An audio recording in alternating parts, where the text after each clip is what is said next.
Bem-vindos a mais um reporte mensal do Novos Capital. Eu sou Vitor Ari, sócio gestor de crédito, e vou falar para vocês sobre o mês de janeiro. Então, para começar com os movimentos de spreads, principalmente no mercado secundário, o que a gente viu, se a gente olha o índice de debêntures tradicionais de maior qualidade, a gente vê um fechamento de 8 bips, chegando ali a CDI mais 2,21. Mas se a gente entende o que é que puxou ali o índice, a gente vê que foi um movimento não homogêneo, muito puxado por nomes específicos como Cora, CSN, que tiveram ali esses movimentos que têm sido um pouco mais voláteis, mas o restante do índice a gente vê que teve um movimento bem mais estável, com um fechamento marginal ali do índice, principalmente nas empresas de maior qualidade. Se a gente pega o índice de debêntures low rated, a gente vê um movimento bem diferente, uma abertura de 48 bips, mas de novo um movimento bem pouco homogêneo, um movimento que foi muito puxado por nomes que já estão estressados, já estão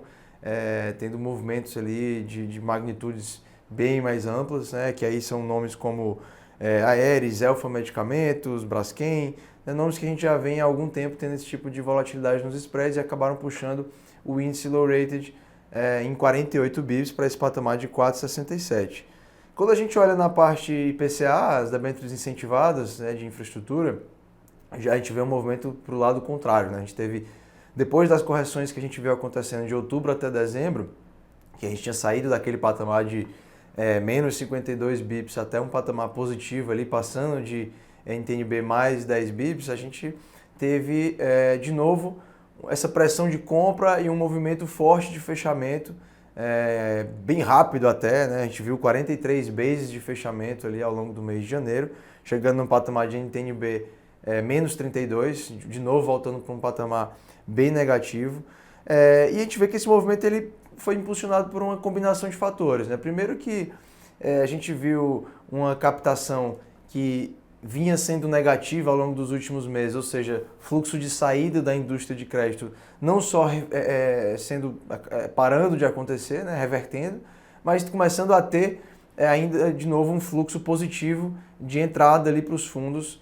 de crédito em geral, né? Então também veio um fluxo relevante ali para a parte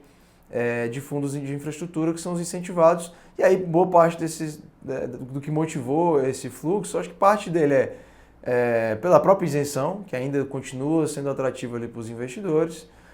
parte de um fluxo adicional que foi gerado ali pelo pagamento aos credores, né, do Banco Master pelo FGC, quer ou não, você tem uma entrada de 40 bilhões de reais, então que gera um excesso de liquidez em que os investidores precisam realocar, e parte dessa realocação vem para os fundos incentivados, e aí nesse fluxo que vem entrando, você joga de novo aquela pressão sobre os gestores que você precisa ter o enquadramento dos fundos, lembrando que você tem que ter 85% de debêntures ali para manter o enquadramento tributário, né, da isenção, quando o fundo já tem 2 anos de cota. Então, isso traz essa pressão do fluxo de entrada precisar ser alocado e, de novo, isso se traduz em compra, que se traduz em fechamento de spreads e acabou trazendo mais uma vez esse movimento forte ali que a gente viu. E aí no mercado primário, né, as emissões ainda pouco relevantes no mês de janeiro, a gente viu acontecendo algum volume de emissão, em torno de 10 bilhões ali de debêntures tradicionais e 7 de debêntures incentivados, mas ainda não um volume tão forte, o que também ajuda,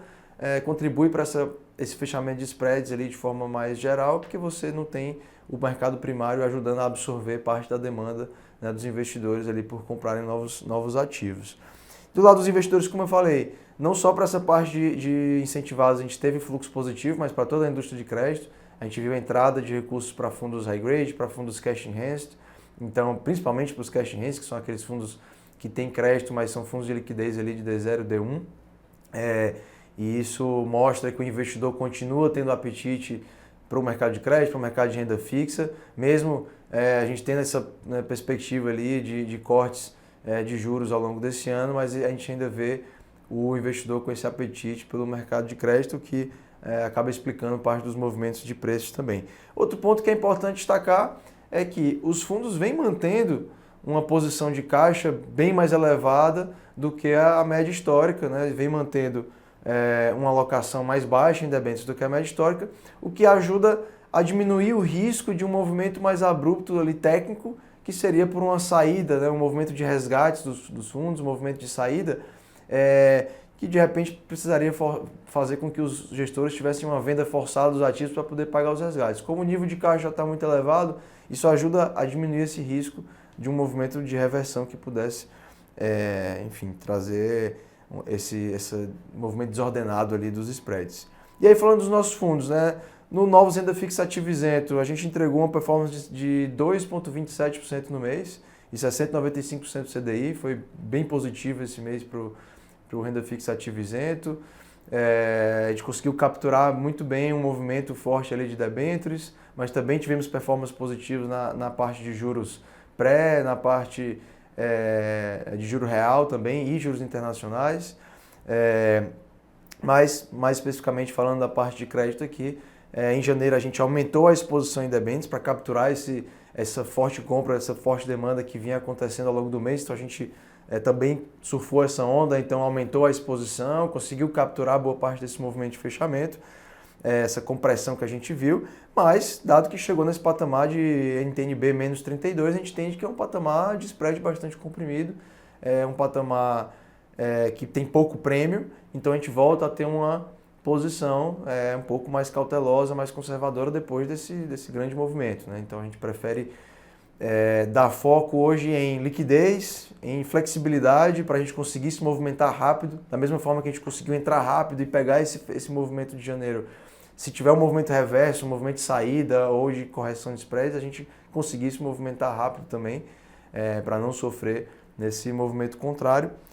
Então a gente tem, a partir de agora, assim, a gente tem priorizado, né, essa liquidez e tem usado ao nosso favor o tempo de enquadramento. Como eu falei anteriormente, você tem esses 85% que precisam estar enquadrados desde que o fundo tenha 2 anos de cota. Então a gente ainda tem alguns meses pela frente, a gente tem esse tempo ao nosso favor que a gente consegue ter essa flexibilidade de ter mais ou menos debêntures e não ter que ser obrigado a ficar nos 85%. Isso joga muito ao nosso favor ali ao longo dos próximos meses para ter essa flexibilidade. E aí hoje o fundo está com um carrego do portfólio de NTNB menos 22 bips, como a gente deixa essa parte de carrego toda indexada ao CDI, né? E se você colocar o gross up da tributação, isso dá em torno de CDI mais 2,5 de carrego. E isso com a duration, né, para a parte de debêntures de infraestrutura bem baixo, né? A gente está com a duration do portfólio de 2,4 anos. Então, se a gente vê que tem emissões de 10, 15, 20 anos, né, para a parte de infraestrutura, uma duration de 2,4 acaba sendo uma duration bem baixa, o que é muito benéfico para um cenário em que, se os spreads voltarem a corrigir, a gente não vai sofrer tanto como se tivesse com um nível de duration mais alto, né, dado que isso aumentaria a sensibilidade da cota aos movimentos ali de reprecificação. E aí a gente está, como eu falei, aproveitando o tempo de enquadramento somente com 49% de debêntures, com uma boa parcela em caixa, né, para ter essa flexibilidade, e concentrado com a carteira de extremamente alta qualidade, né? A gente está com 65% da carteira em nomes AAA, em setores ali como energia, infraestrutura, petróleo, né? E uma carteira de fato estritamente high grade, né? E aí, para a parte de fundos não isentos, né, de fundo de debênture tradicional, o Novos Crédito, que é o nosso fundo high grade, entregou ali 1,19% no mês, uma performance de 102% do CDI, onde a gente segue operando, né, da forma que a gente vem falando nos últimos meses, né, com carrego e duration bem abaixo da média histórica, né? A gente tem tido essa posição mais conservadora, a gente entende que tem pouco prêmio, os spreads estão mais comprimidos, então a gente tem tido essa postura mais cuidadosa, né, com o carrego do portfólio que encerrou o mês em CDI mais 1,3 e uma duration bem próxima de 1 ano, 1,1. Então a duration também extremamente baixa, o que tira muito da sensibilidade da cota a uma possível correção ali no mercado. E aí, de alocação da carteira, a gente sai com 49% em debêntures, 18% em cotas sênior de FDICs e 32% em caixa. Então essa posição mais robusta de caixa também para ter poder de pólvora ali para um momento mais oportuno de mercado, a gente poder usar e poder aproveitar bem ali oportunidades que possam surgir. E de novo também, assim como na parte isenta, uma carteira estritamente high grade, com mais de 85% da carteira concentrada em nomes ali AAA e AA, né? Então tendo um perfil de qualidade de crédito bem positivo. Então é assim que a gente está posicionado daqui em diante e um pouco do que passou do mês de janeiro que a gente tinha para trazer para vocês. Estamos à disposição para qualquer dúvida, pode entrar aí através dos nossos canais, em contato conosco, com o nosso time de RI, a gente está sempre à disposição para responder. Obrigado e até a próxima.